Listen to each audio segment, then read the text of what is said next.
ठीक तो चल रहा है।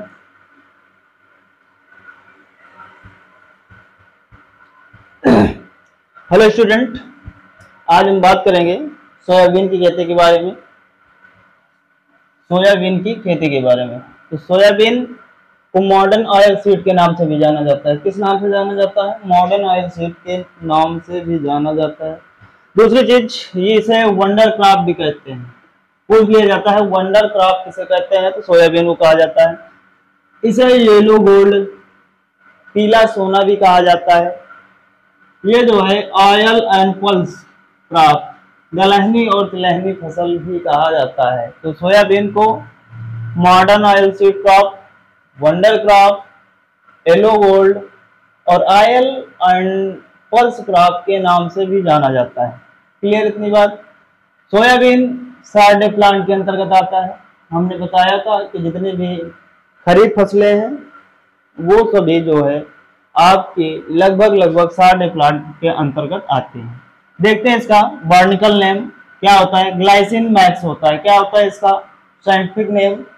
बॉटनिकल नेम क्या होता है? ग्लाइसिन मैक्स होता है। Glycine max. फैमिली की बात की जाए तो लेग्यूमिनेसी, जिसे फेबिएसी बोलते हैं। क्या बोलते हैं? फेबिएसी। क्यों रुचि? लेग्यूमिनेसी फेबिएसी भी कहते हैं ना। हाँ तो ठीक है।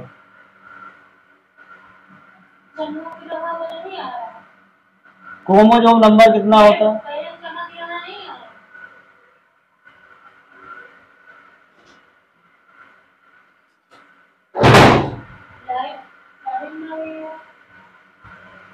केवल ऊपर आ रहा है ना, केवल सबसे ऊपर आ रहा है ना।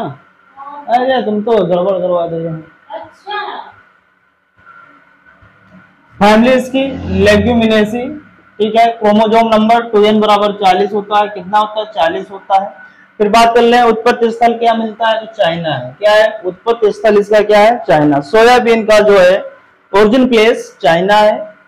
क्रोमोसोम नंबर 40, फैमिली कौन सी है? लेग्यूमिनेसी है। बॉटनिकल नेम की बात की जाए तो आपका ग्लाइसिन मैक्स। क्लियर इतनी बात? फिर उसके बाद इसमें कुछ न्यूट्रिएंट कंटेंट की बात कर लेते हैं। जो पोषक मात्रा होती है, ठीक है, प्रोटीन हो गया, फैट हो गया, ये सब कितने परसेंट पाया जाता है? तो इसमें प्रोटीन जो है 40 से 42% पाया जाता है। फैट यानी आयल परसेंटेज कितना पाया जाता है? 20% पाया जाता है। कितना परसेंट पाया जाता है? 20%। कार्बोहाइड्रेट 30 से 32% पाया जाता है। मिनरल्स 0.75% पाया जाता है। ऑयल कितना पाया जाता है? 0.75%। फिर उसके बाद देखते हैं सोयाबीन। अगला दिन क्या है? Soybean self pollinated crop. Soybean जो है स्वपरागित फसल है। सोयाबीन स्वपरागित फसल है, ठीक है। अगली बात, जो प्रोटीन इसमें पाए जाते हैं 40 से 42%, जो इसमें ये प्रोटीन पाई जाती है, इसमें जो लाइसिन की मात्रा सबसे अधिक होती है। प्रोटीन में जो है लाइसिन की मात्रा जो है सबसे अधिक पाई जाती है। क्लियर इतनी बात? फिर उसके बाद क्लाइमेट की बात करते हैं। तो ये सब ट्रॉपिकल का है।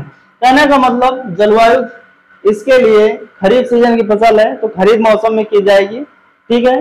तो इसके लिए जो जलवायु होगी आर्द्र व शुष्क, यानी कि जलवायु बढ़िया होगी। क्लियर बात? इसके लिए सॉइल जो है इसके लिए good protection for black clay soil. उगाने तो हर प्रकार की मृदा में लगभग उगाया जा सकता है, लेकिन कहने मतलब अगर गुड प्रोटेक्शन, अच्छा पैदावार लेना, अच्छी उपज लेनी है तो उसके लिए ब्लैक क्ले सॉइल जो है सबसे बेहतर मानी जाती है। क्लियर बात?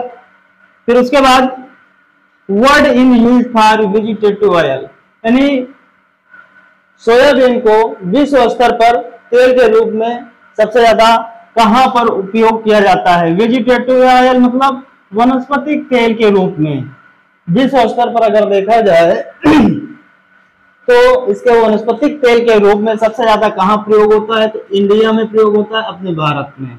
कौन सा स्थान है? फर्स्ट स्थान है। कौन सा स्थान है?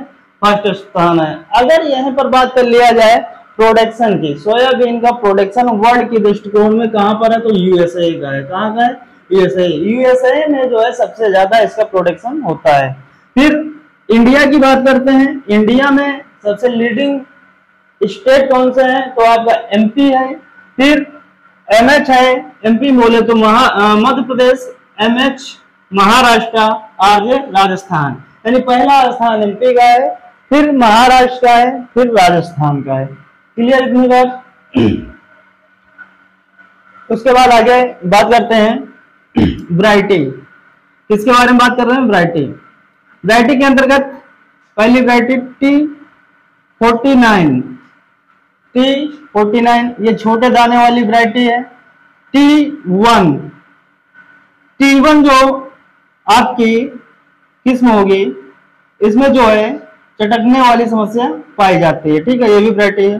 गौरव, पंजाब 1, मोनेटो, पीके 742। फिर उसके बाद है ली आपकी आयतित किस्म है। केंट ये भी आपकी आयतित किस्म है। क्लर्क ये भी आपकी आयतित किस्म है। ब्लैक हार्ट ये भी आपकी आयतित किस्म है। और एक है अंकुर, क्या है, अंकुर। तो ये आपकी थी कुछ महत्वपूर्ण किस्में, ठीक है ना, जिनके बारे में जाना।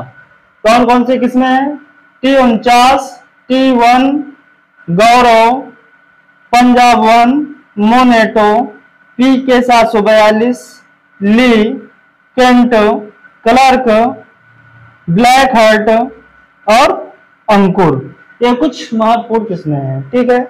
फिर उसके बाद बात करते हैं सीड रेट की, किसकी, बीज दर की। किसकी, बीज दर की। सोयाबीन की अगर खेती करना है तो पर हेक्टेयर कितने बीज दर की आवश्यकता होगी, तो बीज दर जो है 70 से 80 किलोग्राम प्रति हेक्टेयर बढ़िया होता है, इतना लगता है। सीड रेट क्या होता है, 70 से 80 किलोग्राम। फिर बात की जाए, सीड रेट हमें पता हो गया, तो हमें किस हिसाब से बोना है, पौधों से पौधे की हो रही है। स्पेसिंग क्या होनी चाहिए, तो स्पेसिंग जो रखी जाती है 30x15 या 40x20। स्पेसिंग कितनी होनी चाहिए, 30x15 या 40x20 सेंटीमीटर होनी चाहिए।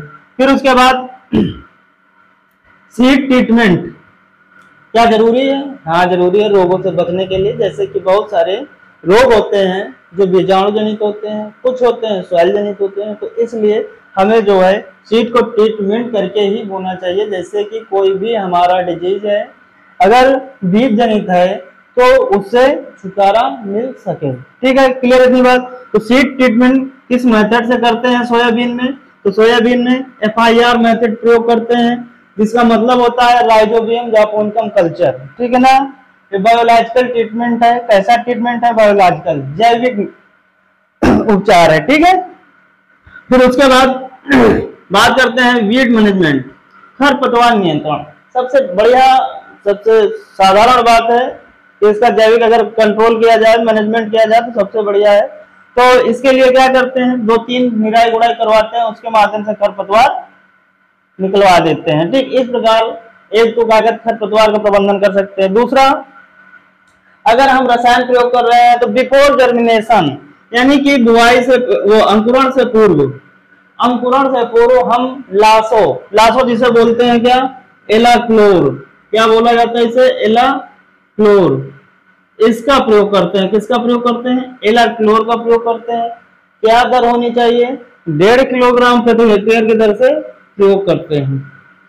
किस मात्रा में प्रयोग करते हैं, 1.5 किलोग्राम प्रति हेक्टेयर, ठीक है। इतनी बात क्लियर। रही बात सिंचाई की, तो सिंचाई मोस्ट इंपॉर्टेंट है। तो कहने का मतलब, रेनी सीजन की फसल है, खरीफ मौसम की फसल है, अगर बारिश नहीं हो रही है, काफी समय तक बारिश नहीं हुई, तो सिंचाई की आवश्यकता पड़ती है। अगर बराबर बारिश हो रही है हमारे फसल अवधि के दौरान, तो हमें सिंचाई की आवश्यकता नहीं पड़ती है। अगर बारिश नहीं हो रही है तो हमें सिंचाई करना पड़ेगा। 10 से 12 दिन के अंतराल पर हम सिंचाई करते रहते हैं, ठीक है। फिर अगला है इंसेक्ट, क्या है, इंसेक्ट एंड डिजीज है, ठीक है। इसके बारे में देख लेते हैं, इंसेक्ट एंड डिजीज के बारे में। तो एक होता है चारकोल राट, ये क्या है, चारकोल राट रोग है, ठीक है ना। ये कब लगता है, अंकुरण के समय लगता है। तो इसके लिए क्या करते हैं, बीज को ट्रीटमेंट करते हैं, सीड ट्रीटमेंट, यानी बीज को उपचारित करके बोते हैं। बीज कैसे उपचारित करते हैं, राइजोबियम जापोनिकम कल्चर के द्वारा, यानी कि FIR मेथड जो ये आपने लिखा है, ठीक है। फिर उसके बाद अगला है पीलिया रोग। पीलिया रोग किस वजह से होता है, पोषक तत्वों की कमी से होता है, जो कि मुख्य भूमिका निभाते हैं आपके Fe और जिंक के। ये दो पोषक तत्व होते हैं जिनकी वजह से जो है पीलिया रोग होता है। पोषक तत्वों की कमी से पीलिया रोग होता है, जिसके कंट्रोल के लिए FeSO4 0.5% का स्प्रे करना चाहिए। क्लियर बात, कितना, FeSO4 का 0.5% स्प्रे करना चाहिए। क्लियर। फिर उसके बाद अगला है एलो मोजेक। एलो मोजेक मतलब बोले तो वायरस, विषाणु, वायरस जनित रोग है। कैसा है, वायरस के द्वारा होने वाला।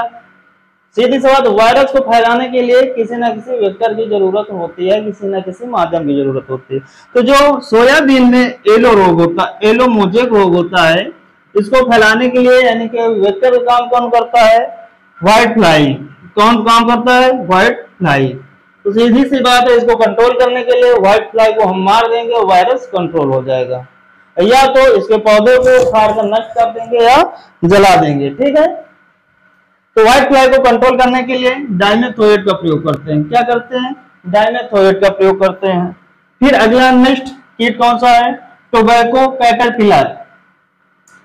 टोबैको कैटरपिलर कीट होता है, तो इसके कंट्रोल के लिए क्या करते हैं, मोनोक्रोटोफास का प्रयोग किया जाता है। किसका प्रयोग करते हैं, मोनोक्रोटोफास का प्रयोग करते हैं।